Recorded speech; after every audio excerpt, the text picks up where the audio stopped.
I showed up to my wife's lavish birthday party that I paid for, only to see everyone laughing and walking out of the venue. Mr. Always showing up late. Then my wife and her office lover walked out holding hands. Oh, you didn't get my text? You were not invited. So I walked away, quietly canceled every payment, party, trip, and pulled out my 90% company share $157 million worth. Minutes later, my phone lit up with 156 missed calls, and someone showed up at my door. You know that feeling when you're about to walk into what you think is going to be the highlight of your evening, only to discover you're actually the punchline of someone else's joke? Yeah, well, welcome to my Tuesday night in downtown Manhattan, where I learned that apparently being fashionably late to your own wife's birthday party isn't fashionable at all. It's just pathetic. I pulled up to the Meridian Ballroom in my Tesla, the kind of place that makes your wallet cry just from the valet parking fees. Crystal chandeliers hanging like expensive tears from a 20-foot ceiling, marble floors so polished you could probably perform surgery on them, and doormen who looked like they moonlighted as Secret Service agents. This wasn't just any venue. This was the venue, the kind of place where Manhattan's elite came to pretend they were royalty for a few hours. And guess who dropped a cool 50 grand to rent it out for the night? That's right, yours truly, the guy who was apparently about to become the evening's entertainment. I'd been stuck in that godforsaken conference room until 9:30, listening to a bunch of Japanese investors drone on about quarterly projections and market penetration strategies. You'd think after building a tech company from the ground up, I'd have learned to delegate this stuff. But no, apparently I'm a glutton for punishment.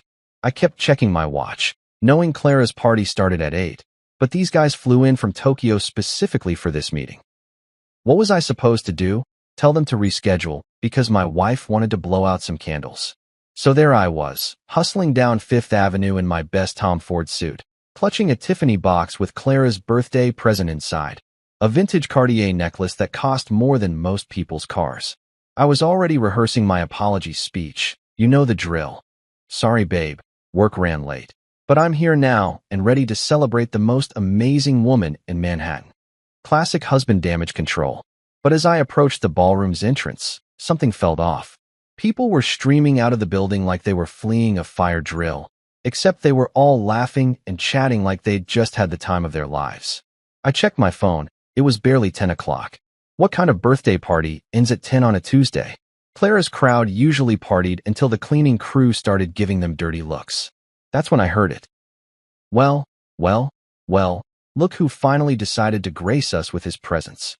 I turned to see Jessica Hartwell, one of Clara's society friends, strutting past me in a dress that probably cost more than my monthly car payment. She had that particular smirk that rich women perfect in boarding school, the one that says, I know something you don't, and I'm going to enjoy watching you figure it out. Mr. Always showing up late, she continued, her voice dripping with fake sweetness. How perfectly on brand. Her little entourage giggled like she'd just delivered the comedic performance of the century. My stomach dropped faster than the stock market in 2008. I pushed through the revolving doors into the lobby, and that's when I saw them. Clara, my wife of 8 years, the woman I'd built an empire with, standing there in a silver dress that caught the light like liquid mercury. She looked absolutely stunning, which somehow made what happened next even worse. She was holding hands with Adrian Blackstone, her supposedly just a colleague from the marketing department. You know, the guy with the perfectly styled hair and the kind of jawline that makes other men question their life choices. Clara saw me, and, I swear to God, she actually smirked. Not smiled, not looked surprised or embarrassed, or even guilty. She smirked like she'd been waiting for this exact moment. Oh, honey, she said, her voice carrying that fake concern that women use when they're about to deliver a knockout punch. Didn't you get my text? You weren't actually invited to this party. Let me tell you something about texts from your wife. When she says she sent one and you didn't get it, she's lying. I checked my phone right there in front of everyone, scrolling through our message history like some desperate loser looking for breadcrumbs of his own marriage. Nothing. Not a single message since yesterday morning when she'd reminded me to pick up her dry cleaning. Adrian stepped forward, and I could practically see the guy preening like a peacock who'd just discovered he had the biggest tail feathers in the zoo. Sorry, man, he said. but his grin suggested he was about as sorry as a kid who'd just gotten away with putting gum in the teacher's hair. Tonight's just for Clara's real friends. Real friends. Like I hadn't been bankrolling this woman's lifestyle for the better part of a decade. The lobby was still buzzing with her guests, and I could feel their eyes on me like I was some kind of zoo exhibit. Ladies and gentlemen, feast your eyes on the husband who thought he was invited to his own wife's birthday party. I could practically hear the commentary in my head. Some of them looked embarrassed for me, which somehow made it worse. There's nothing quite like pity from people you've been buying drinks for at charity galas for years. Clara adjusted her purse, a Hermes bag I'd bought her for Christmas, and took Adrian's arm like they were posing for some twisted version of a wedding photo. Thanks for paying for everything, though, she added, her voice as casual as if she was thanking me for holding a door. The flowers were gorgeous, and the champagne was absolutely divine. Cristal really does make everything more special. That's when it hit me. This wasn't some spur-of-the-moment decision. This wasn't Clara suddenly deciding to exclude me because of some random argument we'd had. This was planned, orchestrated. She'd let me pay for the entire party, the venue, the food, the flowers, the band, the premium bar service, knowing full well she was going to humiliate me in front of everyone we knew. I was like some kind of unwitting financier to my own public execution. Adrian leaned in and whispered something in her ear that made her laugh, the kind of laugh she used to give me back when we were building the company together, back when we were a team instead of whatever this toxic mess had become. They brushed past me like I was invisible, like I was just another piece of furniture in this overpriced lobby. And you know what the worst part was? I didn't say anything. I didn't demand an explanation, didn't ask why, didn't even tell them what I really thought about their little performance. I just stood there like an idiot, watching my wife walk away with another man after spending my money on a party I wasn't welcome at. The rational part of my brain was screaming at me to do something, say something, make some kind of scene that would at least preserve a shred of my dignity. But instead, I turned on my heel and walked away. Because sometimes, the most powerful thing you can do is refuse to give people the reaction they're expecting. They wanted drama, tears, maybe some kind of public meltdown they could gossip about for months. Instead, they got nothing. Just a man in an expensive suit walking away with his dignity intact, even if his marriage was apparently circling the drain. As I handed my ticket to the valet, I couldn't help but think about the irony of the whole situation. I'd built a tech company worth hundreds of millions, survived boardroom battles that would make Game of Thrones look like a children's tea party, and negotiated deals with some of the shrewdest investors on Wall Street. But apparently, I couldn't even navigate my own marriage without walking face first into a humiliation that would probably be the talk of Manhattan's social scene for weeks. The valet brought my car around, and as I tipped him $20, I caught a glimpse of myself in the side mirror. I looked exactly like what I was. A successful businessman who'd just discovered that success in the boardroom doesn't automatically translate to success in the bedroom. Or in this case, success in not getting publicly dumped at your own wife's birthday party that you paid for. But as I drove through the neon-lit streets of Manhattan, something started brewing in my chest that wasn't quite anger and wasn't quite sadness. It was something colder, more calculating. Something that reminded me why I'd been so good at building a company from nothing in the first place. Clara wanted to play games? Fine. But she'd just made one crucial mistake. She'd forgotten who actually held all the cards in this relationship. Time to remind her. You ever have one of those nights where you come home and suddenly your own penthouse feels like a crime scene? Yeah, that was me at 11:30 p.m., standing in my marble-floored foyer, still wearing the suit I'd planned to charm investors in. Except now it felt more like armor after a battle I didn't even know I was fighting. The elevator ride up to the 42nd floor had been the longest 90 seconds of my life. I kept replaying Clara's smirk, Adrian's cocky grin, the way her friends had looked at me like I was some kind of pathetic joke they'd been waiting months to laugh at. But you know what really got me? The sheer audacity of it all. The woman had literally used my credit card to humiliate me. It was like paying someone to punch you in the face and then saying thank you. I loosened my tie, a silk Hermes number that Clara had bought me for our anniversary last year, back when she still pretended to care about keeping up appearances, and headed straight for my home office. This room was my sanctuary, the one place in our shared space that was purely mine. Floor-to-ceiling windows overlooking Central Park, a desk made from reclaimed teak that cost more than most people's annual salary, and enough high-tech gadgets to make Tony Stark jealous. But tonight, none of that mattered. Tonight, I was here for one thing.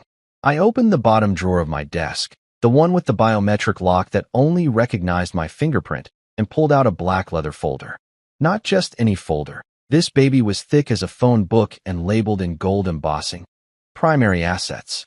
I'd been maintaining this thing for years, updating it quarterly like some kind of obsessive accountant, and right now I was thanking my paranoid past self for being such a meticulous record keeper. See, here's what most people don't understand about successful marriages in Manhattan. They're basically business partnerships with better tax benefits and shared real estate. And like any smart businessman, I'd kept receipts. Lots and lots of receipts. I spread the contents across my desk like I was dealing cards for the world's most expensive poker game. First up, the corporate structure documents. Beautiful, boring legal paperwork that told a very simple story. I own 90% of Clarigen Technologies, the AI startup we'd built together. Clara might have been the face of the company, doing TED Talks and magazine interviews, but I was the guy who'd actually written the algorithms, secured the patents, and convinced venture capitalists to throw money at us like we were printing gold. The funny thing about being the quiet partner in a power couple is that everyone assumes you're just along for the ride.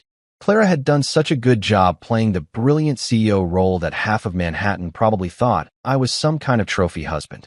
Little did they know that every line of code, every strategic decision, every major investor meeting had my fingerprints all over it. I was like the wizard behind the curtain, except instead of running Oz, I was running a company worth $300 million. Next in the pile, financial documents that would make an IRS agent weep with joy. Bank statements showing every transfer I'd made to Clara's personal accounts over the past 3 years. And let me tell you, those numbers were eye-watering. We're talking about $200,000 a month in living expenses that somehow included weekly spa treatments, a personal trainer who charged more than most lawyers, and enough designer clothes to stock a small boutique. Then there were the travel receipts. Oh, the travel receipts. First-class flights to Paris, Milan, Tokyo, all charged to my American Express Black Card. Hotel suites at the Four Seasons that cost more per night than most people's rent. Private jets for weekend getaways that Clara insisted were essential for networking. I'd been bankrolling her lifestyle like some kind of financial sugar daddy, and she'd been living it up while apparently planning to kick me out of my own life. But the real kicker? The invoices from tonight's party. Every single expense, meticulously documented because that's how you run a business and apparently how you run a marriage when your wife treats both like her personal piggy bank. The venue rental, $12,000. The catering, $18,000 for food that probably cost $3 to make. The floral arrangements, $8,000 for flowers that would be dead by morning. The premium bar service, $15,000 for top-shelf liquor that I wasn't even allowed to drink. I pulled out my calculator, and old-school Texas instruments that I'd had since college, because sometimes you need something tangible when you're dealing with numbers that feel too surreal to be real. $53,000. That's what Clara's little humiliation party had cost me. 53 grand for the privilege of being publicly dumped by my own wife in front of half of Manhattan's social elite. And let's talk about that guest list for a hot minute. I recognized most of the faces streaming out of that ballroom. And you know what they all had in common? They were people who'd benefited from my generosity over the years. Investment opportunities I'd shared, charity galas I'd sponsored, business connections I'd facilitated. These weren't Clara's friends. They were people who'd been networking with my money and my influence for years. Jessica Hartwell, the woman who delivered that delightful Mr. Always Showing Up Late singer, her husband's construction company had gotten a $1 million contract through connections I'd made. The Berkowitz couple who'd been laughing as they walked past me, I'd personally recommended them for membership at the country club where they spent every weekend. Even that smug investment banker whose name I couldn't remember, but whose face screamed, I peaked in prep school. I'd thrown business his way that probably bought him his summer house in the Hamptons. I sat back in my leather chair, the kind that cost more than most people's cars, and stared at the evidence spread before me. It was like looking at a financial autopsy of my marriage. Every receipt, every bank transfer, every investment told the same story. I'd been funding my own irrelevance for years. But here's the thing about being a successful entrepreneur. You don't get there by accepting bad deals, and you definitely don't get there by letting people walk all over you. Sure, I'd been blindsided tonight, caught completely off guard by Clara's little power play. But now I was in my element. This was just another business problem that needed solving, another challenge that required strategic thinking and cold, hard numbers. I opened my laptop and started pulling up account information. Corporate credit cards, travel accounts, investment portfolios. All the financial threads that held Clara's lifestyle together. It was like looking at a spider web, except instead of catching flies, this web had been catching my money for years while I'd been too busy building our empire to notice how much of it was flowing in one direction. The humiliation from tonight was already crystallizing into something much more useful: resolve. Pure, undiluted determination. Clara wanted to erase me from her public life? Fine. But she'd just made one catastrophic miscalculation. She'd forgotten that in this relationship, I wasn't just the guy who showed up late to parties. I was the guy who paid for them. I was the guy who made them possible in the first place. And if she thought she could use my money to humiliate me and then walk away hand in hand with her office boyfriend like nothing had happened, well, she was about to learn a very expensive lesson about the difference between being married to someone and actually owning them. I reached for my phone and started scrolling through my banking apps.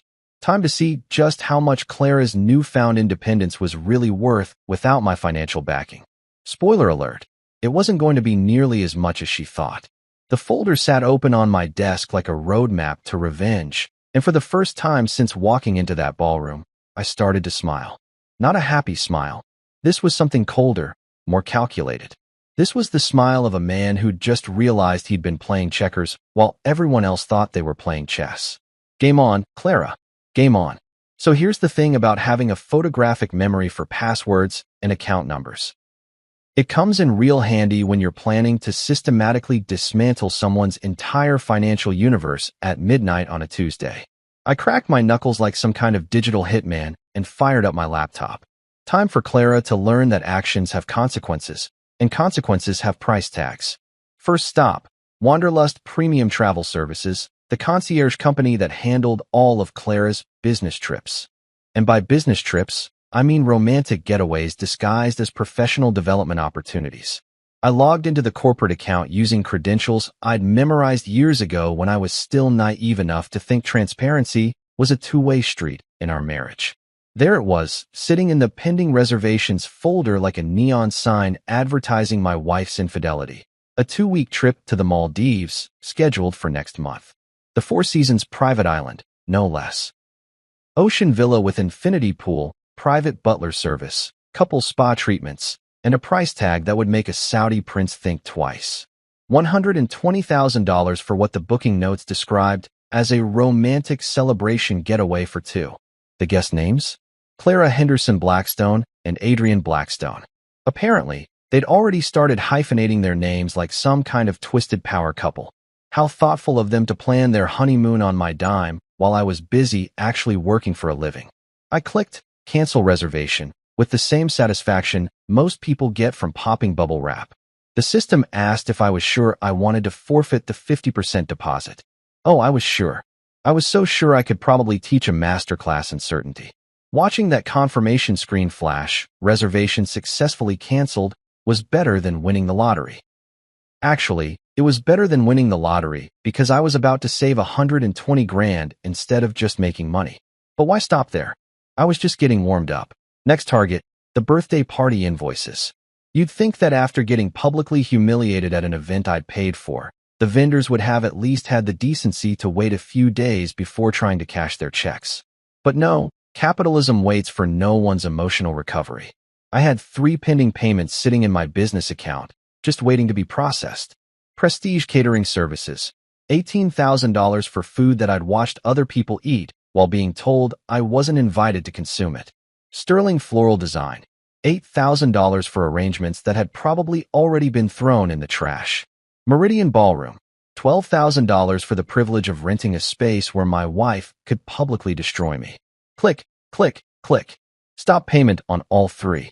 The banking system even asked me to provide a reason for each cancellation. I typed services not rendered as agreed, with the kind of petty satisfaction that probably wasn't healthy, but felt absolutely fantastic in the moment. Now here's where things got interesting. I pulled up Clara's corporate credit card account, the Platinum American Express that I'd gotten her when she became the public face of our company.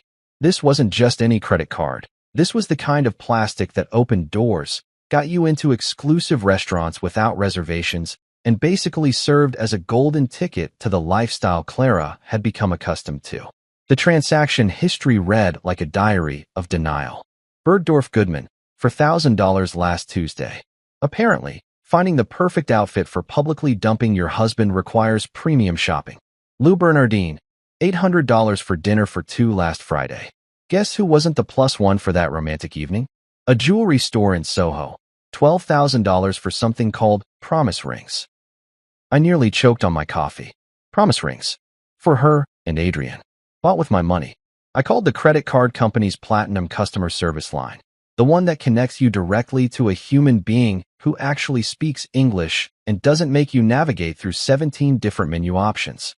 This is Marcus Henderson, I said to the representative who answered on the second ring. I need to immediately suspend card number ending in 7843. Certainly, Mr. Henderson. May I ask the reason for the suspension? Unauthorized usage by a non-account holder. Technically true, since adultery wasn't exactly authorized when I'd added Clara as a user on the account. The card has been suspended, sir. Is there anything else I can help you with tonight? Actually, yes. I want to see a detailed breakdown of every transaction from the past 6 months. 20 minutes later, I was staring at a PDF that read like a financial thriller novel. $237,000 in 6 months. That's almost 40 grand a month that Clara had been spending like she was trying to single-handedly stimulate the economy. Designer clothes, expensive dinners, luxury spa treatments, and enough jewelry to open her own Tiffany store. But the real masterpiece was yet to come. I logged into Clarigen Technologies' corporate banking system, the nerve center of our $300 million empire. This was where the serious money lived, where investor funds sat waiting to be deployed, where payroll got processed, where the magic happened that kept our 150 employees fed and our shareholders happy. I pulled up the main operational account, the one that held our working capital. $157 million, just sitting there like a dragon's hoard waiting for someone brave enough to claim it. This money represented years of grinding, of 18-hour days, of convincing skeptical investors that our AI technology was going to change the world. This money was the lifeblood of everything Clara had built her public persona around. And legally speaking, 90% of it belonged to me. I navigated to the transfer controls, the section of the banking system that only someone with my level of access could reach. The screen showed options for moving money between accounts, setting up automatic payments, and, most importantly for tonight's purposes, freezing funds. There was a little drop-down menu that said reason for freeze, with options like audit review, legal hold, and executive override.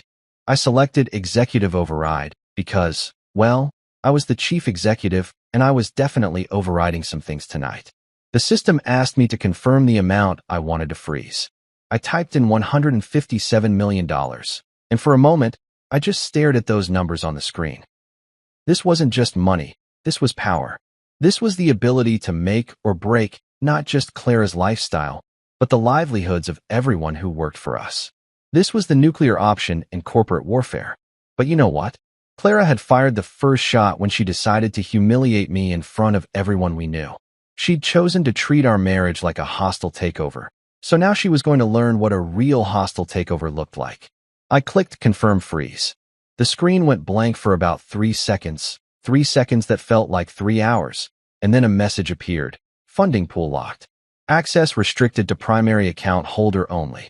Below that, in smaller text, this action has been logged and all authorized users have been notified via automated email.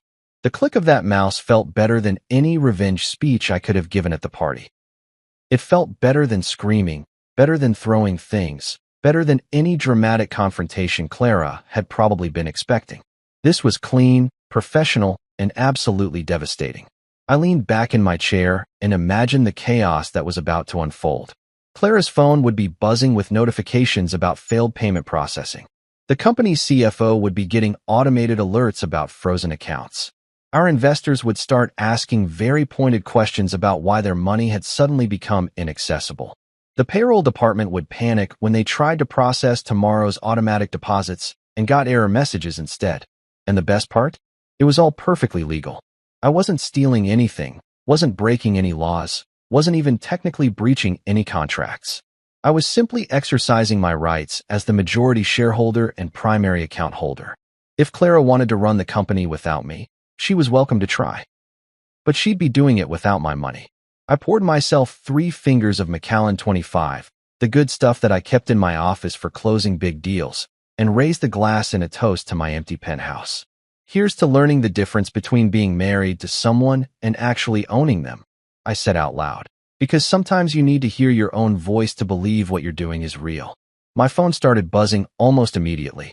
Text messages, missed calls, voicemails. I glanced at the screen and saw Clara's name flashing like a neon emergency signal. Then Adrian's number. Then half a dozen executives from the company. I turned the phone face down and took another sip of whiskey. They could all wait until morning. Tonight was about establishing new rules for a game Clara thought she'd already won. She wanted to play in the big leagues? Welcome to the major leagues, sweetheart. Population me. I spent the next hour going through every shared account, every joint credit line, every financial entanglement that connected Clara's lifestyle to my bank account. It was like performing surgery with a calculator, carefully severing each connection that had been funding my own humiliation. The irony wasn't lost on me. 6 hours ago, I'd been rushing to her party with a Cartier necklace, worried about being late and disappointing her. Now I was systematically dismantling the financial infrastructure that made her public life possible. It's amazing how quickly love can turn into strategy when someone shows you exactly how little you mean to them. By the time I finished, it was almost 2 in the morning. Manhattan was quiet except for the occasional taxi, honking 42 floors below. I looked out at the city lights, at all those windows representing other people's lives, other people's problems, other people's marriages that maybe weren't complete disasters. Tomorrow was going to be interesting. Tomorrow, Clara was going to wake up to a world where her credit cards didn't work, her travel plans had vanished, and the company she thought she controlled had suddenly become a very expensive paperweight. Tomorrow, she was going to learn that there's a big difference between being the face of a company and actually owning it. I closed the folder and locked it back in the drawer. The evidence would stay safe, just in case I needed to remind anyone how this particular game got started. But for now, I had a feeling the real fun was just beginning. You know what they say about the calm before the storm? Well, apparently the storm after the calm sounds like a phone that won't stop buzzing at 6 in the goddamn morning. I woke up to what can only be described as a digital apocalypse. My iPhone lighting up like a Christmas tree having an epileptic seizure, vibrating so hard it was practically doing the Macarena across my nightstand. I rolled over, squinting at the screen through eyes that felt like they'd been marinated in single malt scotch. 53 missed calls. 53. In the 3 hours I'd managed to sleep, half of Manhattan had apparently discovered that their favorite piggy bank had suddenly grown a spine and learned how to say no. The caller ID list read like a who's who of people I really didn't want to talk to before noon. Clara, 14 calls. Adrian, 8 calls, which was adorable considering he didn't even officially work for us anymore. Our company's CFO Richard Steinberg, 12 calls, and knowing Richard, he was probably having a coronary in his Park Avenue office. And various board members whose names I recognized, but whose actual jobs I'd never been entirely clear about. But here's the beautiful thing about being the guy who holds all the cards. You get to decide when the game starts. I turned my phone to silent, made myself a cup of Ethiopian coffee that cost more per pound than most people spend on groceries, and settled into my morning routine like it was any other Wednesday. Shower, shave, check the markets, read the Wall Street Journal, pretend that I wasn't currently engaged in financial warfare with my own wife. The peaceful morning lasted exactly until 11:15, when my doorman called to inform me that there was a very distressed young woman in the lobby who claimed she worked for Mrs. Henderson and desperately needed to speak with me. I almost told him to send her away, but curiosity got the better of me. Plus, I figured it might be entertaining to hear exactly how badly my little financial coup had disrupted Clara's perfectly orchestrated world. 5 minutes later, there was a knock on my door that sounded like someone was trying to beat it down with their bare hands. I opened it to find Rena Martinez, Clara's personal assistant, looking like she'd been put through a blender and then reassembled by someone who'd lost the instruction manual. Her usually immaculate hair was disheveled, her designer blouse was wrinkled, and she had the kind of dark circles under her eyes that suggested she'd been up all night dealing with what I imagined was a fairly spectacular meltdown. "Mr. Henderson," she gasped, like she'd just run a marathon instead of taking the elevator up 42 floors. "Thank God you're here." They're all losing their minds. Complete, total, certifiable insanity. I leaned against the doorframe, savoring the moment like a fine wine. "Define they, Rena. And maybe start with why you look like you've been through a natural disaster." She pushed past me into the apartment, which would have been rude under normal circumstances, but these weren't exactly normal circumstances. "The entire company is in chaos," she blurted out, turning to face me with the kind of wild-eyed desperation you usually see in disaster movies. "Payroll's frozen, the investor meeting got canceled because the presentation budget is locked, and half the department heads are threatening to quit because they can't access their project funds." I poured myself another cup of coffee, taking my sweet time with the cream and sugar. "Sounds like a management problem to me." "The credit card got declined at Starbucks," she continued, like this was somehow the most tragic part of the whole situation. "Clara sent me to get coffee for the emergency board meeting, and her corporate card got declined buying a $12 latte." "A $12 latte, Mr. Henderson." The barista looked at me like I was some kind of deadbeat. Now that was a mental image I could savor. Clara, the woman who'd spent $40,000 a month like it was monopoly money, getting her credit card declined over a cup of overpriced coffee. If that wasn't poetic justice, I didn't know what was. "And the Maldives trip," Rena went on, apparently not done cataloging the disasters. "The travel agent called this morning saying the reservation was canceled and they're keeping the deposit." Clara screamed so loud I thought the windows were going to shatter. I mean, literally screamed. Like, horror movie-level screaming. I sat down in my favorite leather chair, the one that faced the floor-to-ceiling windows overlooking Central Park. "Rena, I'm going to ask you a question, and I want you to think carefully before you answer. What, exactly, do you think I should do about any of this?" She stared at me like I'd just asked her to explain quantum physics in interpretive dance. "Well, you could, fix it. Turn everything back on." Clara told everyone that this was just some kind of technical glitch and that you'd have it sorted out by this afternoon. I actually laughed out loud at that one. "A technical glitch? Is that what she's calling it?"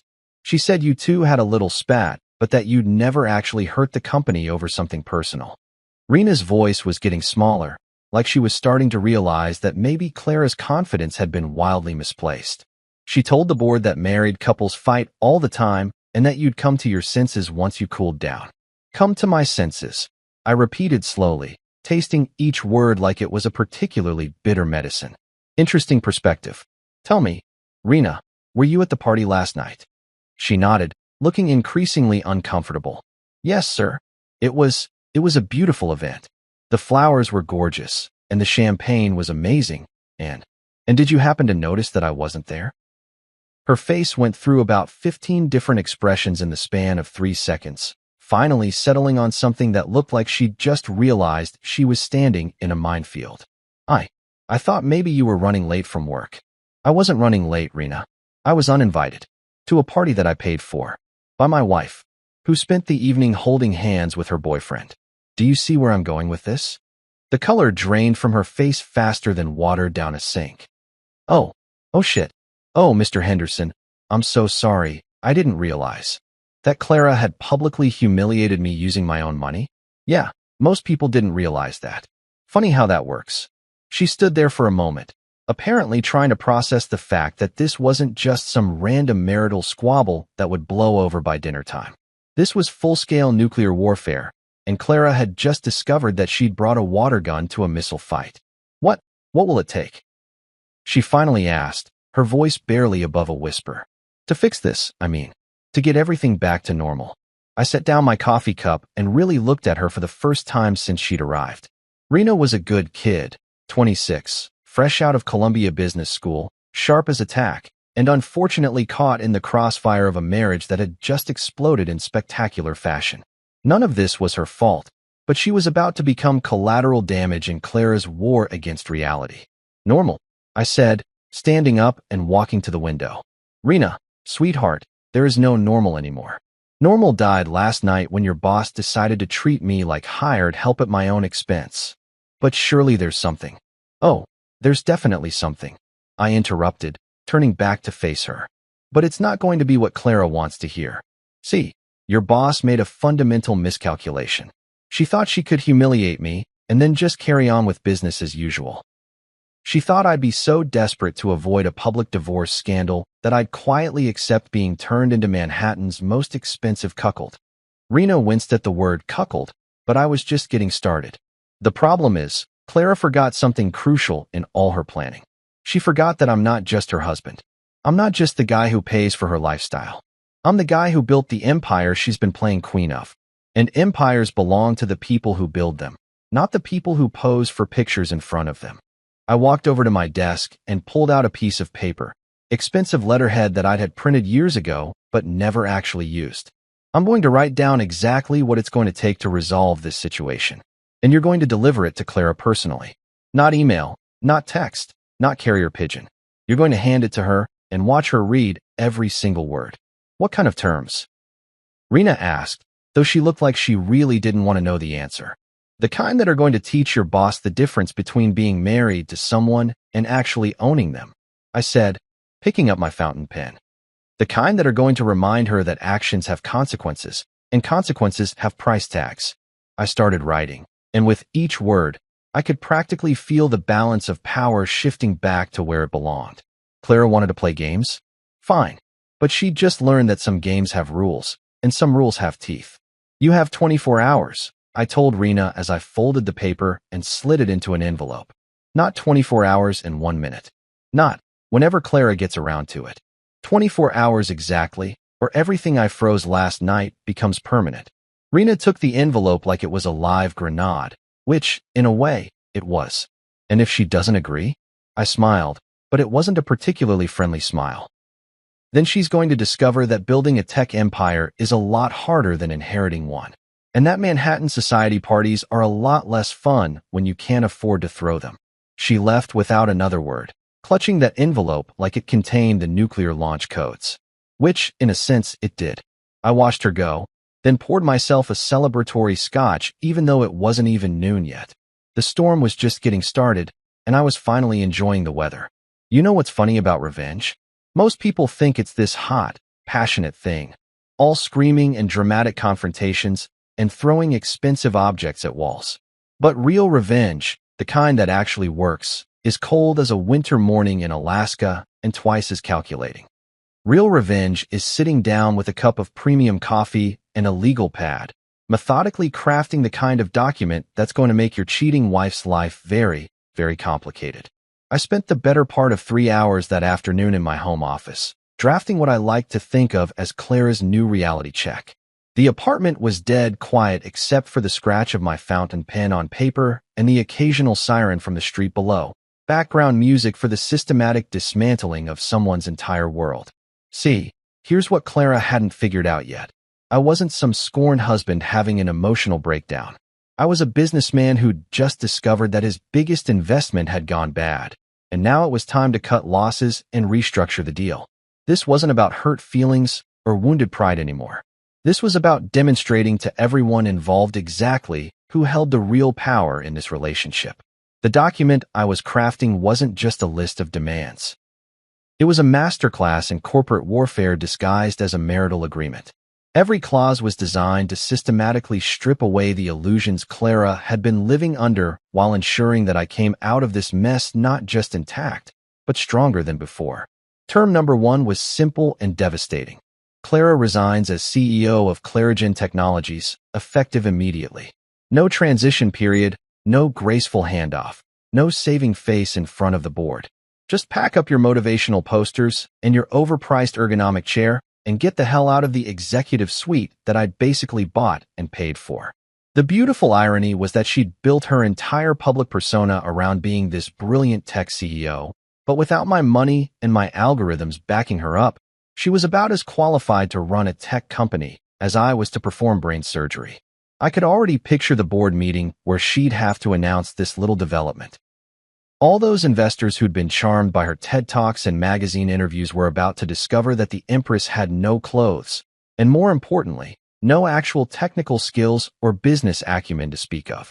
Clara was great at playing CEO for the cameras, but when it came to the nuts and bolts of actually running a company, she was about as useful as a chocolate teapot. Term number 2 was even more satisfying. Adrian Blackstone's immediate termination with zero severance package. Not a golden parachute, not a transitional consulting fee, not even a decent reference letter. Just a security escort to clean out his desk and a permanent blacklist from every company in our professional network. The guy wanted to play house with my wife? Fine, but he could do it while updating his LinkedIn profile and explaining to future employers why his last job ended so abruptly. I made a mental note to personally ensure that Adrian's termination was handled with maximum humiliation. Maybe have security show up during lunch when the whole marketing department could watch him pack his personal items into a cardboard box. Maybe schedule it right before the quarterly all-hands meeting so everyone could speculate about why the golden boy was suddenly persona non grata. The possibilities were endless and equally entertaining. Term number 3 was where things got really interesting. I would be taking 2 permanent board seats, including one specifically designated as Financial Oversight Director. This wasn't just about having a voice in company decisions. This was about making sure that every dollar that flowed through Clarigen Technologies would have to pass through my approval first. Clara wanted to run a company? Great. But she'd be doing it with me watching every financial move she made like a hawk circling a particularly juicy rabbit. The Financial Oversight Director position was my own creation, a little constitutional amendment to our corporate structure that would give me veto power over any expenditure above $10,000. Want to hire a new marketing team? Better run it by me first. Planning a company retreat to some exotic location? Hope you've got a really good business justification ready. Thinking about giving yourself a raise? That's going to be a hard no from me, sweetheart. But the real masterpiece was term number 4. Clara would personally repay the company $157 million in structured installments over 3 years with zero interest, but only if she complied with every single clause of the agreement. This wasn't just about getting my money back. This was about creating a financial sword of Damocles hanging over her head for the next 36 months. The beauty of this particular clause was its psychological warfare potential. Every month for 3 years, Clara would have to write a check that reminded her exactly how much her little adultery adventure had cost her. Every payment would be a fresh humiliation, a monthly dose of reality about what happens when you bite the hand that feeds you premium dog food.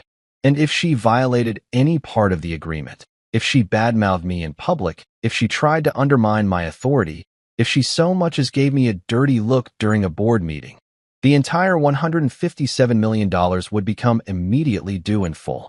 Good luck explaining that cash flow problem to your accountant, Clara. I added a few additional clauses just for the sheer entertainment value. Clara would be required to issue a public statement acknowledging my role in building the company and apologizing for her errors in judgment. The press release would go out to every tech publication, every business journal, and every society blog that had ever written a puff piece about Manhattan's power couple. Let's see how her personal brand recovered from that little dose of honesty.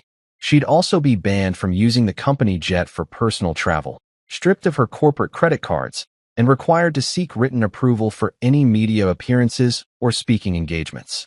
Basically, I was turning her from a CEO into a very expensive intern with anger management issues. The final clause was my personal favorite, a non-disclosure agreement that prohibited Clara from discussing our marriage, our divorce proceedings, or any details about our business relationship with anyone outside of our immediate legal teams. This wasn't just about protecting my privacy. This was about making sure that Clara couldn't spin this story to make herself look like the victim. No crying to reporters about how mean her husband was being. No sympathy interviews about the challenges of being a woman in tech. No book deals about surviving corporate betrayal. I read through the document one more time, checking for loopholes or ambiguities that a smart lawyer might exploit. It was airtight, comprehensive, and absolutely devastating. Clara was about to learn that there's a big difference between being married to a tech mogul and actually being one yourself. The clock on my desk showed 4:47 p.m. I'd spent nearly 4 hours crafting this particular piece of legal poetry, and every minute had been worth it. This wasn't just a settlement agreement. This was a complete restructuring of Clara's entire existence, designed to remind her daily that actions have consequences and that some people are a lot better at playing hardball than others. I folded the document carefully and slid it into a manila envelope, then called down to my doorman. Patrick, could you have someone pick up an envelope for delivery? It needs to go to the Clarigen Technologies office building, 43rd floor, attention Clara Henderson. Hand delivery only, signature required. Of course, Mr. Henderson. Anything else? Yeah, I said, looking out at the Manhattan skyline where somewhere in a glass tower, my soon-to-be ex-wife was probably having the worst day of her professional life. Tell them it's urgent. As I sealed the envelope, I couldn't help but smile. Clara had spent last night thinking she'd won some kind of victory by humiliating me in public. But she'd made one crucial mistake. She'd confused tactics with strategy. Sure, she'd gotten her moment of triumph, her little power play in front of all her society friends. But I was about to show her the difference between winning a battle and winning a war. And this war? This war was going to be absolutely epic.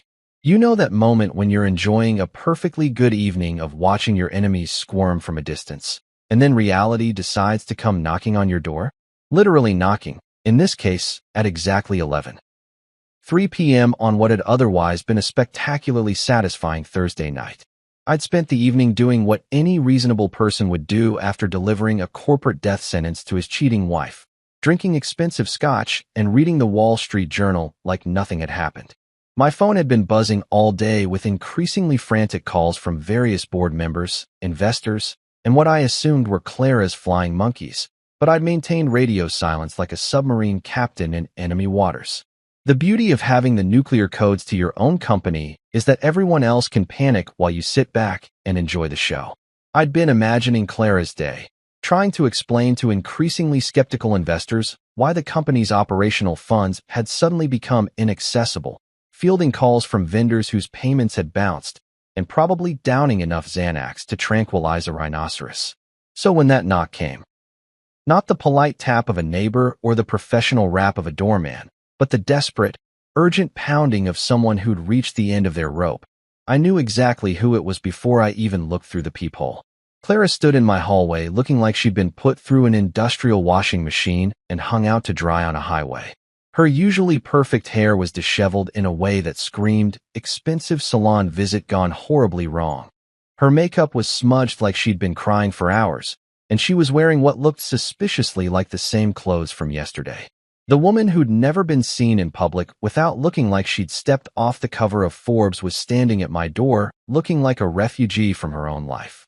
I opened the door slowly, savoring the moment like a fine wine.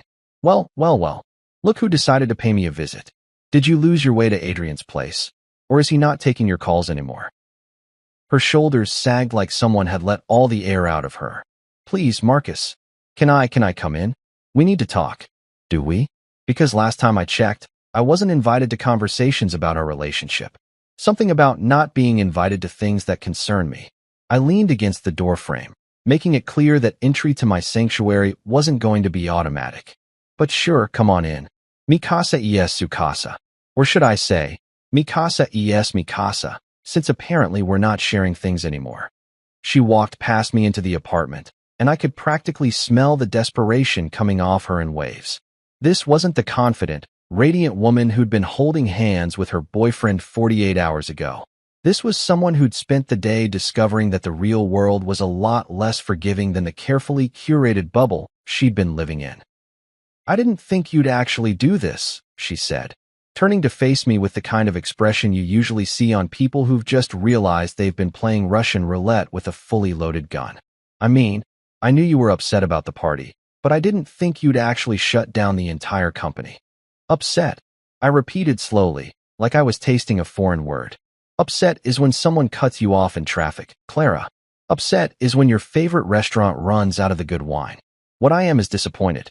Disappointed that my wife of 8 years decided to publicly humiliate me at a party I paid for while announcing our marriage was over via interpretive handholding with her office boyfriend. She flinched like I'd slapped her. It wasn't supposed to happen like that. Adrian and I, We've been trying to figure out how to handle this situation and handle this situation? I laughed, but it wasn't a particularly friendly sound. You mean handle the situation where you've been screwing your coworker while I've been bankrolling your lifestyle? That situation. I was going to tell you, she said, her voice getting smaller. I didn't know how to stop it. Adrian was so confident, so sure of himself, and I felt like I was losing myself in our marriage. Like I was just Mrs. Marcus Henderson instead of Clara Henderson, and I. Oh, spare me the self-discovery narrative, I interrupted. You weren't finding yourself, sweetheart. You were shopping for an upgrade while keeping the original warranty active.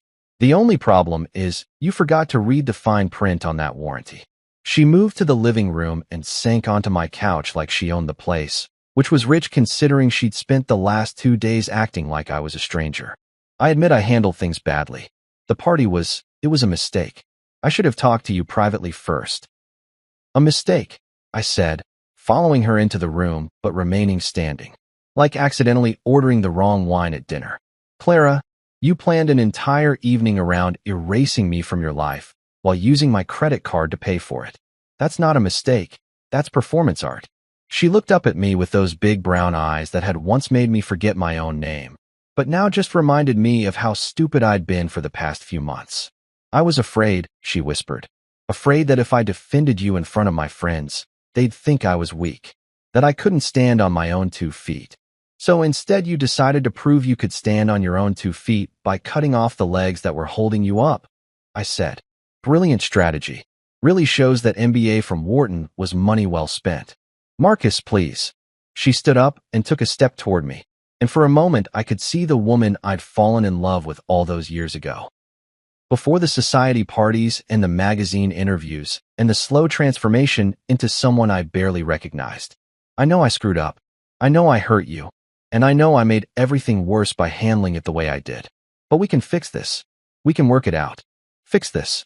I looked at her like she'd just suggested we could fix the Titanic with duct tape and good intentions. Clara, sweetheart, you can't unring a bell. You can't unexpose someone's dirty laundry in front of half of Manhattan.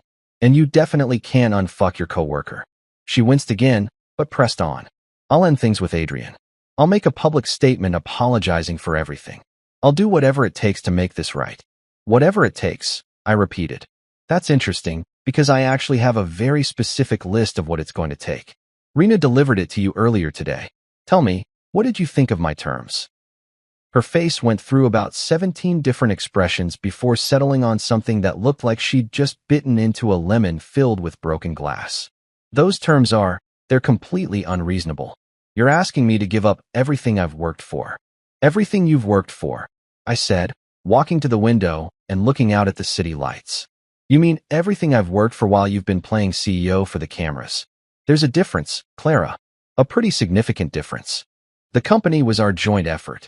The company was my vision, my code, my algorithms, and my money, I interrupted. You were the spokesperson. A very attractive, very articulate spokesperson, but let's not confuse marketing with engineering.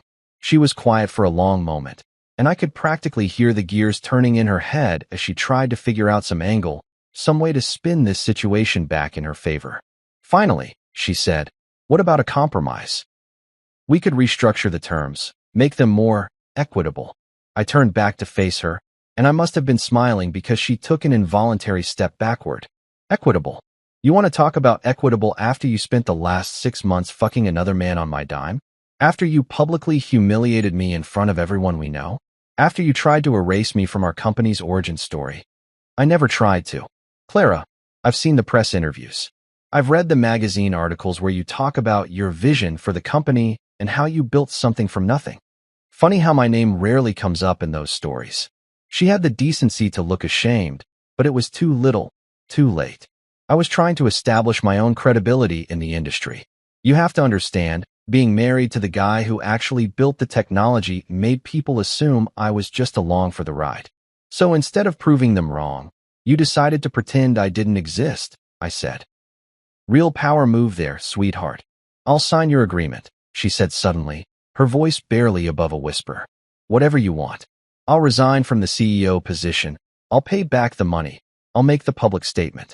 Just, please don't destroy everything we built together. I looked at her for a long moment. This woman who'd shared my bed and my dreams for 8 years, who'd gone from being my partner to being my biggest liability. It's not about signing the agreement, Clara. It's about acknowledging what you actually did. It's about admitting that you didn't just cheat on me. You tried to steal my life's work and then throw me away like yesterday's newspaper. I admit it, she said, tears starting to flow down her cheeks. I admit that I was selfish and stupid and cruel. I admit that I took you for granted and treated you like you were disposable when you're the reason any of this exists in the first place. For the first time in 48 hours, she was telling the truth. And you know what? It felt pretty damn good to hear it. Good, I said. That's a start. But admitting it to me isn't enough. You need to admit it to everyone else too. Every investor, every employee, every society reporter who ever wrote a puff piece about Manhattan's power couple. You need to tell the truth about who actually built this empire and who was just posing for pictures in front of it. She nodded frantically, like a bobblehead doll in an earthquake. Yes, anything. I'll do anything to make this right. I handed her a tissue and watched her try to repair the damage to her makeup. We'll see about that, Clara. We'll see about that. The woman who'd walked into my apartment an hour ago had been desperate. The woman who was leaving was something else entirely. Defeated, humbled, and finally ready to face the consequences of thinking she could play in the big leagues without knowing the rules. Tomorrow was going to be very interesting indeed. There's something deeply satisfying about walking into a room full of people who've been scrambling like headless chickens for the past 48 hours, especially when you're the guy who's been calmly orchestrating their panic from the comfort of your leather armchair. The Clarigen Technologies boardroom at 9 a.m. sharp on Friday morning was like a scene from a corporate thriller, except instead of being the guy getting fired, I was the one holding the pink slips. I'd chosen my outfit carefully for this little performance, my best Tom Ford suit, the navy. One that cost more than most people's monthly rent, paired with Italian leather shoes that clicked authoritatively against the marble floors as I made my entrance. When you're about to restructure someone's entire universe, you might as well look good doing it. The glass-walled conference room overlooked Manhattan from the 43rd floor, and on any other day, the view would have been breathtaking.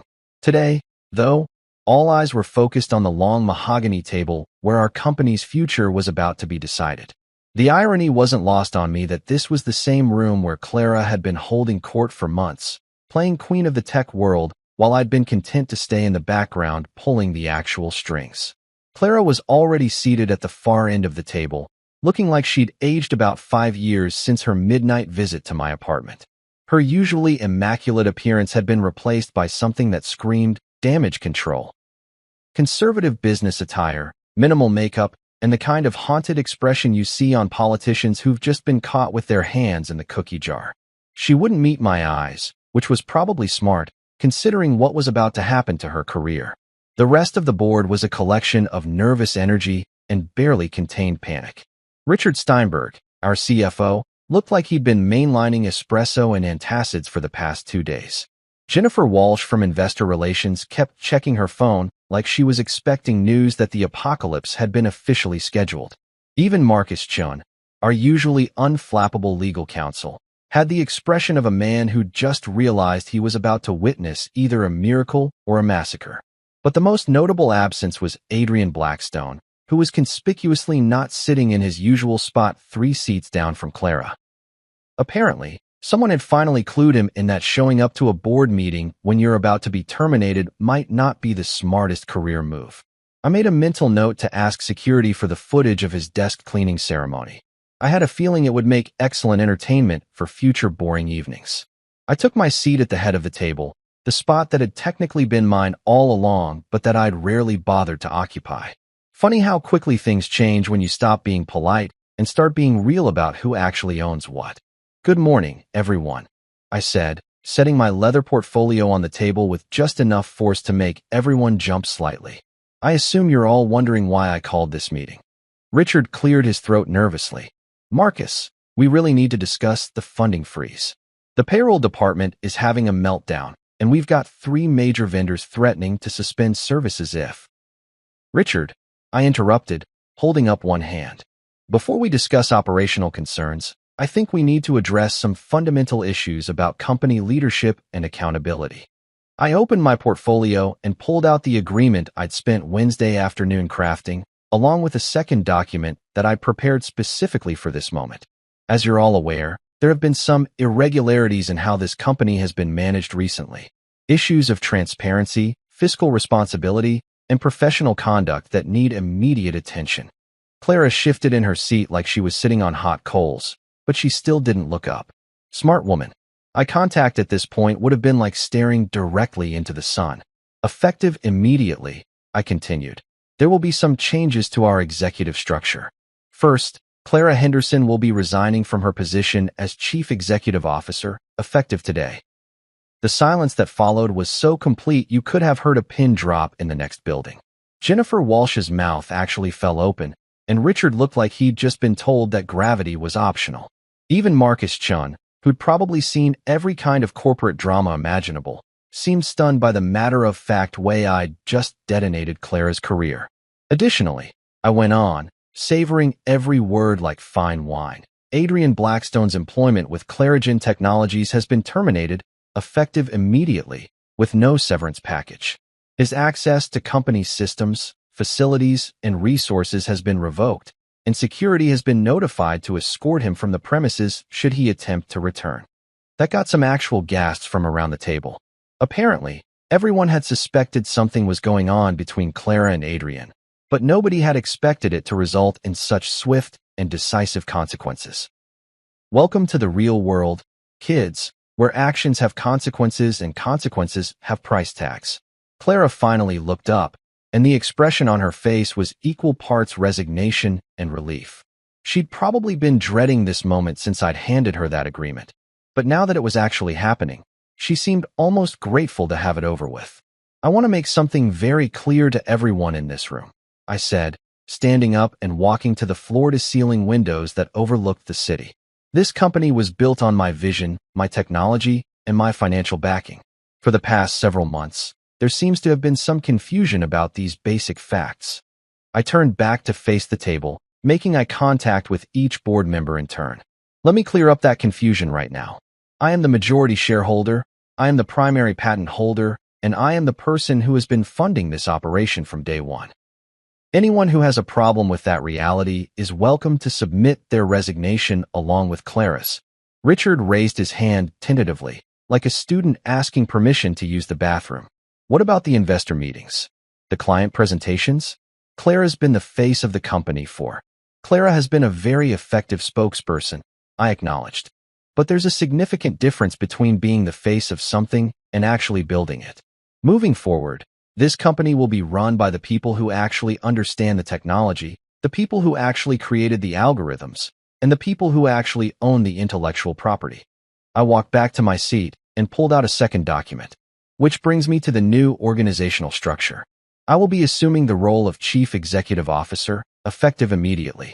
Additionally, I will be taking 2 permanent board seats, including the newly created position of Financial Oversight Director. Jennifer Walsh found her voice first. What exactly does Financial Oversight Director entail? I'm glad you asked, I said, smiling for the first time since entering the room. The Financial Oversight Director will have veto power over any company expenditure exceeding $10,000. Every major financial decision, every significant contract, every executive compensation package will require my personal approval. The implications of this hit the room like a freight train. I wasn't just taking control of the company. I was essentially making it impossible for anyone to spend a dime without my permission. Clara had learned the hard way what happened when people took my money for granted. Now everyone else was going to learn the same lesson.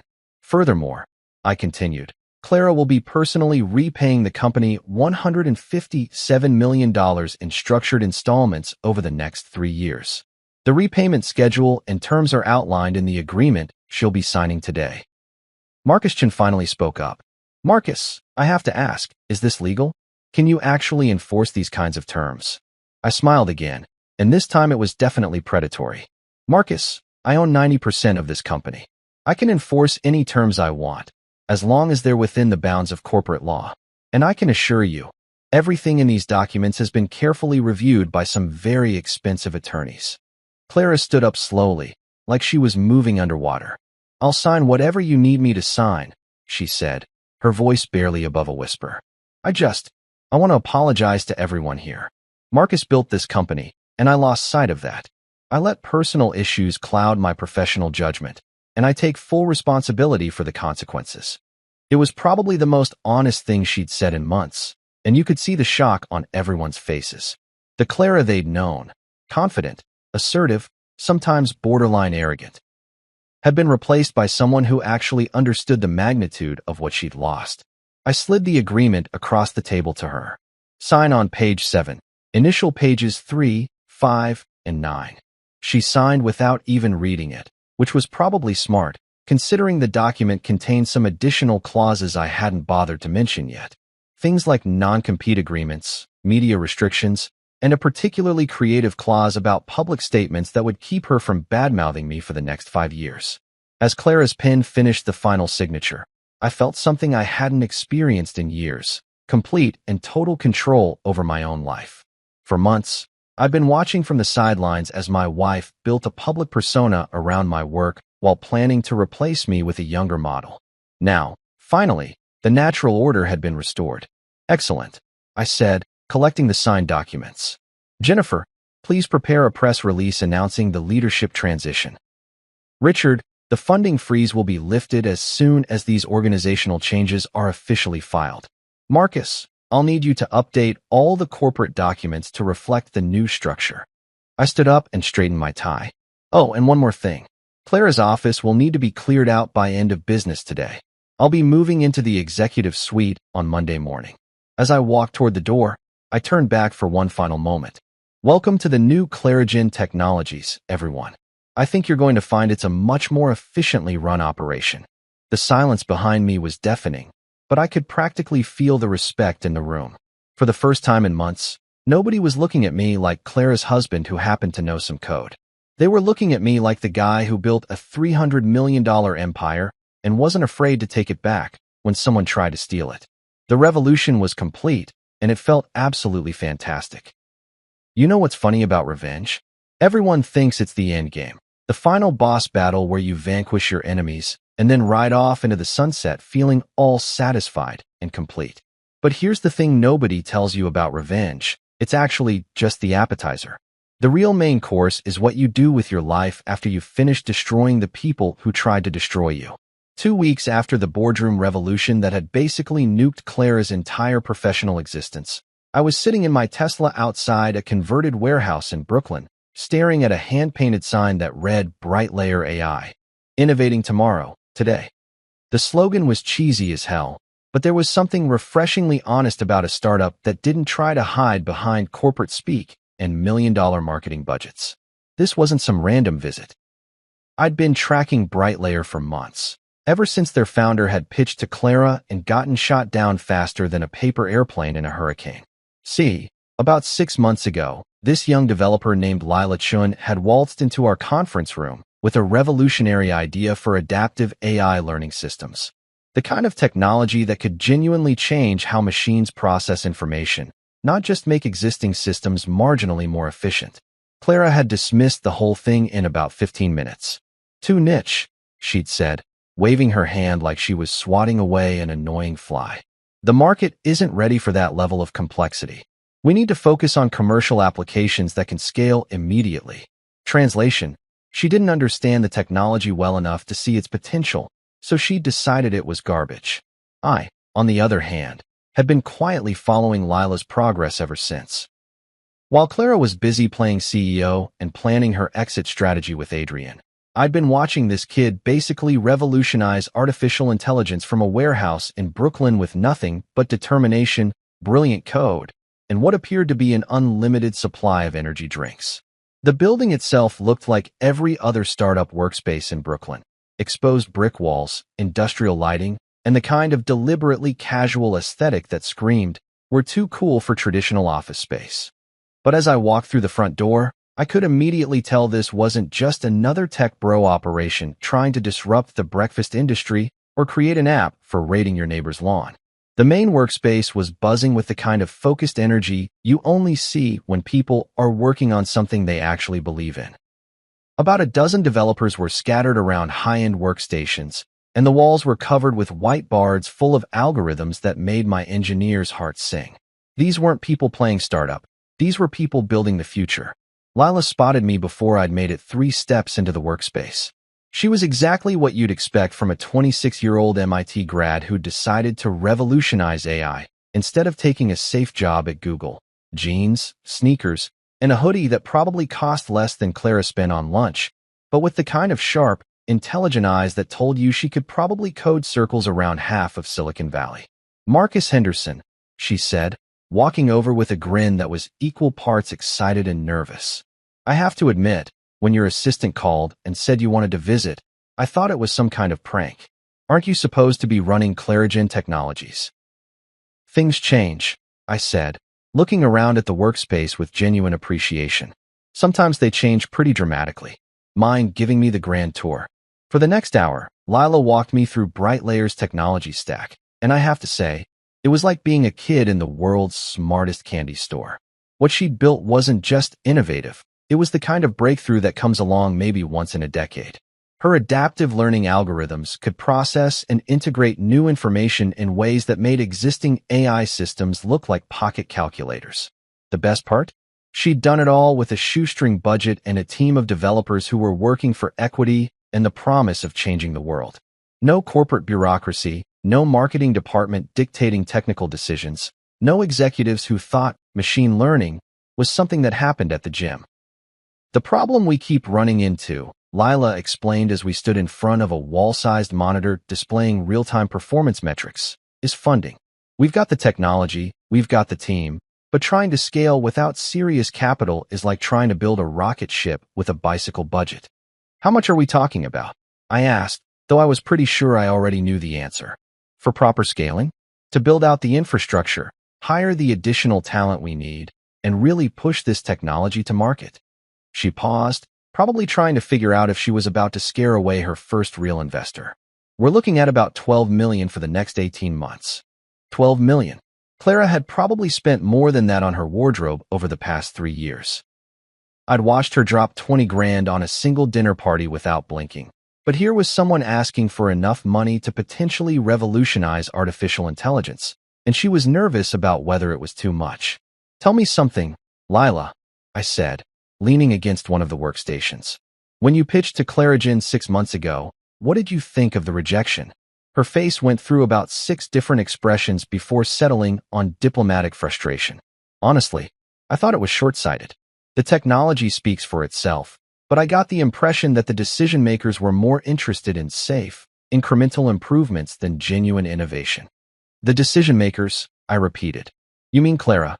I mean whoever was making the call, she said carefully. Though I have to say, after doing my research on Clarigen's technical foundation, I was surprised the company wasn't more interested in next-generation AI development. Smart kid. She'd basically just told me that she knew I was the real brains behind Clarigen without directly insulting my soon-to-be ex-wife. Diplomatic and technically brilliant. Exactly the kind of person you want running a company that's actually going to change the world. Here's the thing, Lila, I said, pulling out my phone. I'm about to make you an offer, and I want you to think very carefully before you answer. I'm prepared to provide $12 million in seed funding, plus an additional $8 million for expansion capital. In exchange, I want a 40% equity stake and a seat on your board of directors. The color drained from her face so fast I thought she might faint. Are you serious? $20 million. Dead serious. But I'm not just offering money. I'm offering partnership. My technical expertise, my industry connections, my experience building and scaling AI companies. This isn't just an investment. It's me betting my reputation on your vision. She was quiet for a long moment, staring at the wall of algorithms like they might provide some guidance on how to handle having your entire professional life change in the span of 30 seconds. Finally, she looked back at me with tears in her eyes. Yes, she said, her voice barely above a whisper. God, yes. You have no idea what this means. Actually, I do, I said, thinking about the last 2 weeks of systematically dismantling Clara's empire and rebuilding my own life from scratch. I know exactly what it means to get a second chance to build something real. We spent the next 2 hours going over technical specifications, business plans, and growth projections. By the time I left Brightlayer that afternoon, I felt something I hadn't experienced in years, genuine excitement about the future. Not the hollow satisfaction of destroying my enemies, but the deep, sustainable joy of creating something meaningful. As I drove back into Manhattan, I couldn't help but contrast this visit with the countless corporate meetings I'd sat through at Clarigen, where half the conversation was about optics and market positioning and maintaining our competitive advantage.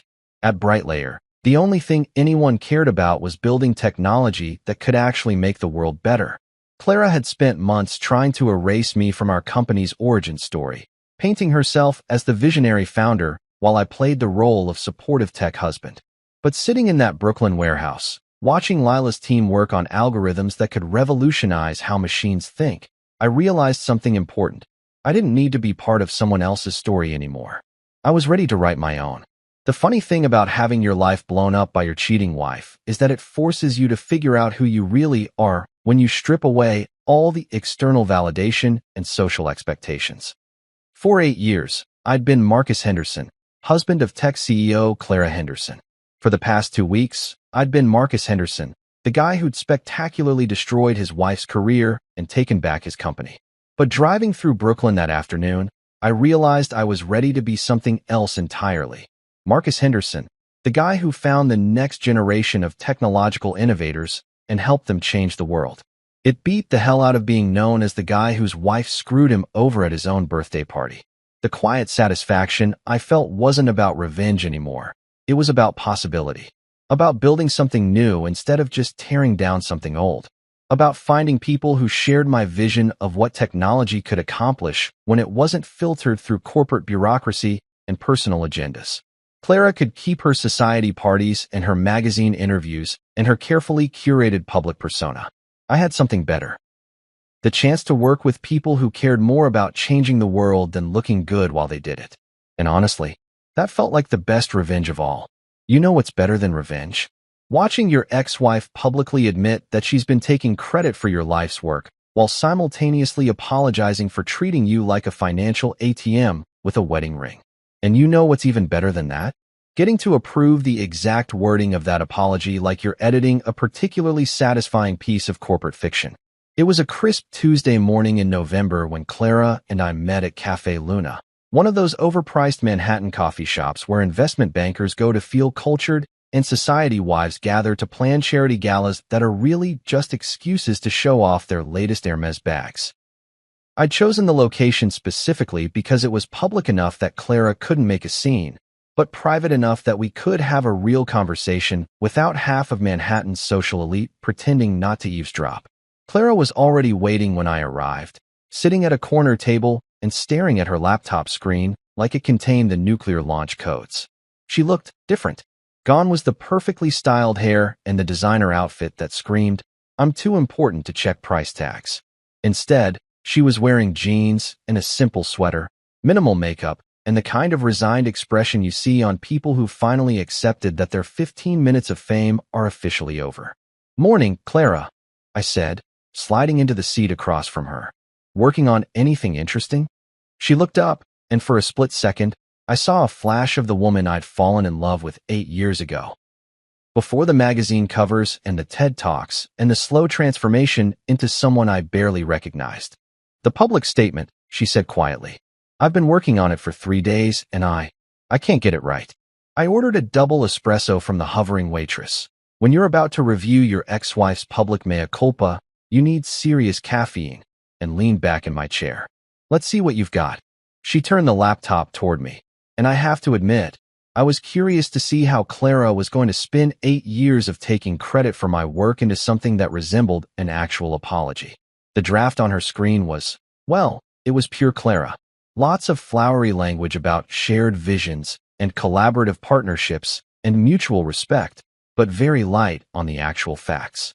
"This reads like a press release from a couple's therapy session," I said after scanning through the first paragraph. "You're apologizing for not communicating better, not for systematically erasing me from our company's history while planning to dump me for your office boyfriend." She winced, but didn't argue. I'm trying to find a way to be honest without completely destroying what's left of my reputation. Your reputation, I repeated slowly. Clara, sweetheart, your reputation was built on taking credit for my algorithms while I was too polite to correct the record. Maybe it's time to build a new reputation based on something slightly more authentic. For the next 2 hours, we sat in that overpriced cafe and crafted what was essentially Clara's professional obituary. Every sentence was negotiated like a hostage situation, with me pushing for actual truth and Clara trying to find ways to minimize the damage to her carefully constructed public persona. The breakthrough came when I finally said, "Look, you can either tell the truth voluntarily, or I can hold a press conference and tell it for you. Your choice, but one way or another, the real story is coming out." That's when she finally stopped trying to salvage her image and started focusing on damage control. We rewrote the entire thing from scratch, and by the time we were finished, it was a masterpiece of public accountability. Not because it was particularly eloquent or well-crafted, but because it was actually honest for the first time in years. The final version read like this. After careful consideration and reflection on recent events, I want to address some misconceptions about the founding and development of Clarigen Technologies. While I have served as CEO and been the public face of the company, I must acknowledge that the foundational vision, technical innovation, and primary financial backing came from my husband, Marcus Henderson. Marcus developed the core algorithms that power our AI systems, secured the initial patents, and provided the strategic technical leadership that made our company possible. My role was primarily in business development and public relations, though I allowed myself to be portrayed as the primary founder in various media appearances. I deeply regret that my recent personal choices have overshadowed the professional integrity that should define our company. I failed to properly credit Marcus for his contributions, and I failed to maintain the personal and professional standards expected of someone in my position. Effective immediately, I am stepping down as CEO of Clarigen Technologies to ensure that the company is led by someone who fully understands both the technical foundations and the responsibility that comes with that role. Marcus will be assuming the CEO position, and I will be working to ensure a smooth transition. I apologize to our employees, investors, and partners for any confusion my actions may have caused, and I take full responsibility for the mistakes in judgment that led to this situation. Clarigen Technologies remains a strong company with revolutionary technology, and I am confident that under Marcus's leadership, it will continue to thrive and innovate. I also want to apologize personally to Marcus for failing to defend him when it mattered most, and for allowing personal issues to compromise our professional relationship. He built the foundation of our company, and I should have made that clear from the beginning. Reading through the final draft, I felt something I hadn't experienced in months, satisfaction that didn't come from destroying someone else. This wasn't just Clara admitting she'd screwed up. This was her finally telling the truth about who had actually built the empire she'd been ruling over. This is good, I said, closing the laptop. Honest, direct, takes responsibility without making excuses. When are you planning to release it? Tomorrow morning, she said, her voice barely above a whisper. All the major tech publications, the business journals, and the society pages. The society pages. That was the part that was really going to sting for Clara.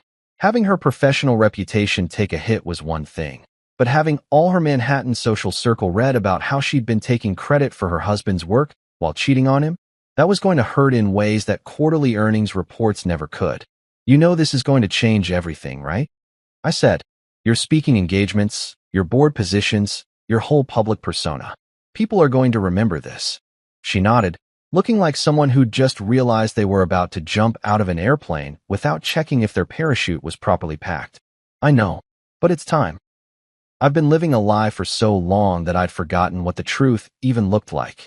We sat in silence for a moment, two people who'd once planned to build a life together now negotiating the terms of how to tear it down with maximum honesty and minimum collateral damage. For what it's worth, Clara said finally, I am sorry. Not just about the statement or the company or even Adrian. I'm sorry that I turned into someone who could treat you the way I did. You deserved better. And you know what? She was right. I had deserved better. I deserved a wife who was proud of our partnership instead of trying to erase me from it. I deserved someone who wanted to build something together instead of stealing credit and planning an exit strategy. But sitting in that cafe, watching Clara finally take responsibility for the choices that had blown up our marriage and her career, I realized something important. I didn't need her apology anymore.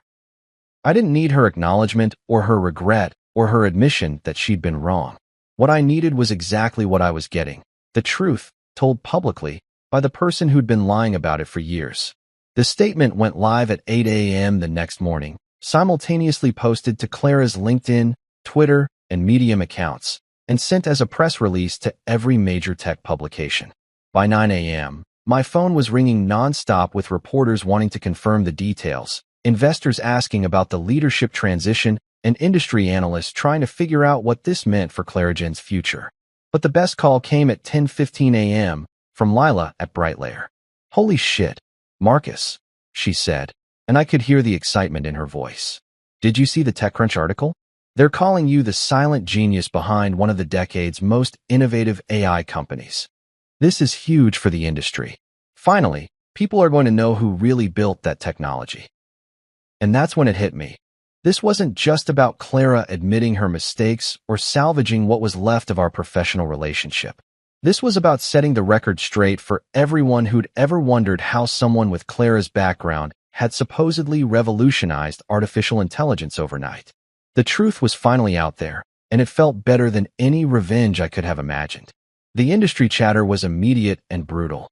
Within hours, think pieces were appearing about the hidden technical founders behind high-profile companies, and Clara's name was being used as a cautionary tale about the difference between being a CEO and actually understanding the technology your company produces.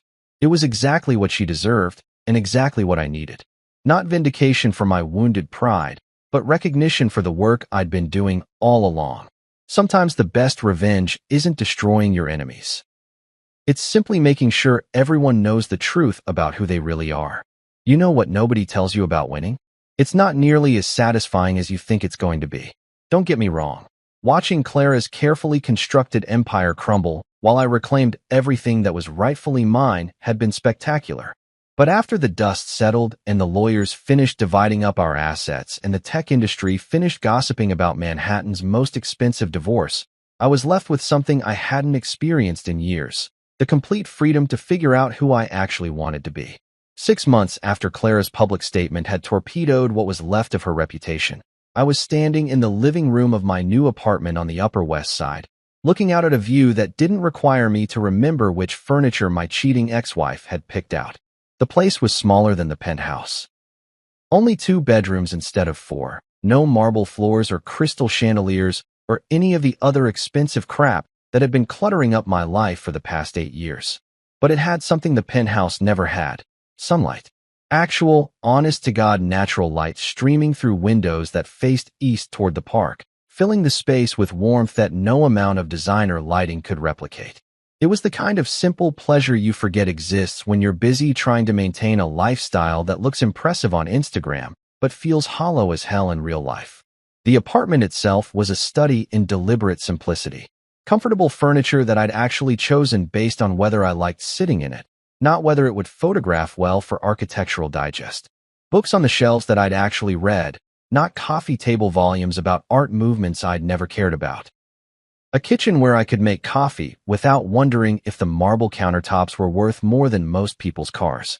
No assistants, no housekeeping staff, no personal trainers or lifestyle consultants, or any of the other people who'd been managing my existence while I was too busy building algorithms to notice that I'd become a stranger in my own life.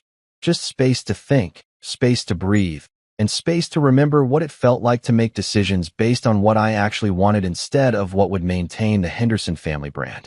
The divorce had been surprisingly clean, legally speaking. When one spouse has been systematically taking credit for the other spouse's intellectual property while planning their exit strategy with a coworker, the distribution of assets tends to be pretty straightforward. Clara got to keep her personal belongings and a modest settlement that would allow her to maintain a comfortable lifestyle as long as she didn't try to recreate her previous spending habits. I got everything else: the company, the patents, the real estate, and most importantly, the satisfaction of knowing that justice had been served with compound interest. But the real victory wasn't financial. The real victory was waking up every morning and not having to wonder what fresh humiliation was waiting for me at the office or what expensive mistake Clara had made that I'd have to quietly fix. The real victory was being able to look in the mirror and see someone who'd finally learned the difference between being successful and being authentically happy. I'd been spending most of my time mentoring young entrepreneurs, people like Lila who had brilliant ideas but needed someone with experience to help them navigate the brutally competitive world of tech startups. It was the kind of work that actually felt meaningful, helping people build something real instead of just accumulating wealth for its own sake. The BrightLayer investment had been paying off beyond my wildest expectations. Lila's team had secured 3 major corporate clients, and their adaptive AI technology was getting the kind of industry attention that Clara had always craved but never actually earned. Better yet, working with them reminded me why I'd fallen in love with technology in the first place. Not for the money or the status, but for the sheer intellectual joy of solving problems that nobody else could solve. I'd also started teaching a graduate seminar at Columbia, sharing what I'd learned about building tech companies with the next generation of engineers and entrepreneurs. The students called me Professor Henderson, which was hilarious considering I'd never actually finished my PhD, but there was something deeply satisfying about passing on knowledge to people who were hungry to learn instead of just looking for shortcuts to success. The doorbell rang, interrupting my morning coffee and my contemplation of how dramatically my life had changed. I wasn't expecting anyone. One of the benefits of living a simpler life was that you didn't have to maintain a social calendar that looked like a Fortune 500 CEO's itinerary. I opened the door to find a FedEx delivery guy holding an envelope with my name written in handwriting I recognized, but hadn't seen in months. Clara's distinctive cursive, the same elegant script that had once written me love notes and anniversary cards back, when we were actually building something together instead of just pretending to be happy for the cameras. "Have a good day, sir," the delivery guy said, apparently oblivious to the fact that he'd just delivered what was probably either an apology letter or a declaration of war from my ex-wife. I took the envelope back to my living room and set it on the coffee table, a simple wooden piece that I'd bought because I liked the grain pattern, not because some interior designer had told me it would photograph well for a lifestyle magazine. For about 10 minutes, I just stared at it, trying to decide if I actually wanted to know what Clara had to say 6 months after her public statement had effectively ended her career in tech. Finally, curiosity got the better of me. I opened the envelope and found a single sheet of paper with a brief handwritten note. "Marcus, I know I have no right to contact you after everything that happened, but I wanted you to know that I've been following the news about BrightLayer and your work at Columbia. I'm genuinely happy that you're building something positive instead of just tearing down what we had together. I left the public spotlight and moved to Portland last month. I'm working for a small nonprofit that helps underserved communities access technology education. It's not glamorous, and the pay is terrible, but it's the first time in years that I've felt like I was actually contributing something meaningful to the world instead of just playing a role. I don't expect forgiveness, and I'm not asking for anything from you. I just wanted you to know that I finally understand the difference between being famous and being worthwhile. You tried to teach me that lesson for years, but I was too busy chasing applause to listen. I hope you're happy. You deserve to be. Clara. P.S. I saw the article about your engagement to that professor from NYU. She seems lovely, and I'm glad you found someone who appreciates who you actually are instead of just what you can provide." I had to read that last part twice before it sank in. Engagement? What engagement? I wasn't engaged to anyone, let alone a professor from NYU.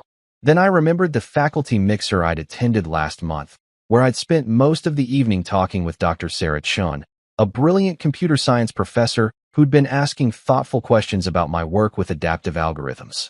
Someone had apparently seen us together and jumped to some very creative conclusions.